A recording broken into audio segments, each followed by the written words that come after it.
Wakanda forever, unless you're the United States government. So this is a fun story. Turns out, until Wednesday, the USDA had a free trade partnership with the home of Marvel's Black Panther. Great movie, by the way. Now, this is according to an article in Business Insider. I guarantee that this is a real story. This really happened. The agency had removed the high-tech African nation after a researcher spotted the gaffe while using the USDA's tariff tracker and tweeted screenshots of the listing and the supposed exports of the country. Now, the researcher that found this is Francis Sang, and he's a fellow at the Jane Family Institute. And Sang tweeted out a screenshot of this list and another list that detailed the Wakandan exports, such as horses, goats, and sheep. Well, I mean, of course, that's the cover of Wakanda as being a poor African nation, right? Well, in this case, they're actually, in the movie, very wealthy, very technologically advanced, more so than all the colonizer nations, which is pretty funny. But hey, no heart-shaped herb? What? Leaving that out of the exports? I guess it's probably a good thing. It's probably for the best that you don't have the heart-shaped herb or vibranium weapons falling into the hands of the Trump administration. Could you imagine Mike Pence getting Black Panther powers? I mean, maybe you could start calling him, Mike Pounds. Mike Pounce. But no, not a good thing.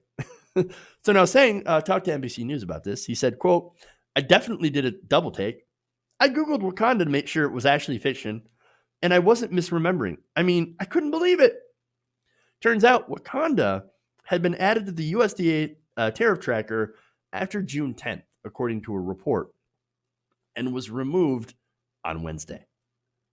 Over the past few weeks, the USDA said in a statement to NBC, yes, they literally addressed this, the Foreign Agricultural Service staff who maintain the tariff tracker had been using test files to ensure that the system is running properly.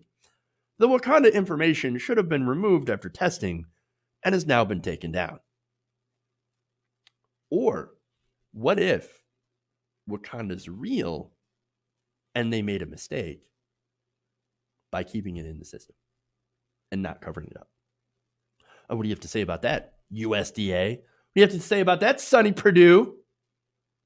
Wakanda forever. Hey guys, hopefully you enjoyed that free video. Now I'm going to have to ask you a favor. Between the demonetization and the YouTube algorithm messing around with view counts, etc., we're having a hard time adjusting to the new YouTube reality, which is where you guys come in. See, we have a Patreon, patreon.com/TYTNation, set up to help us rely on you guys, the viewers, instead of big corporate ads. Look, you know the show. You know how I'm not in favor of big corporations anyway. So help us transition away from relying on the ad model to pay the bills and sign up to be a patron, patreon.com/TYTNation. That goes a long way to help us keep the lights on. And you guys will know that you're supporting independent progressive media.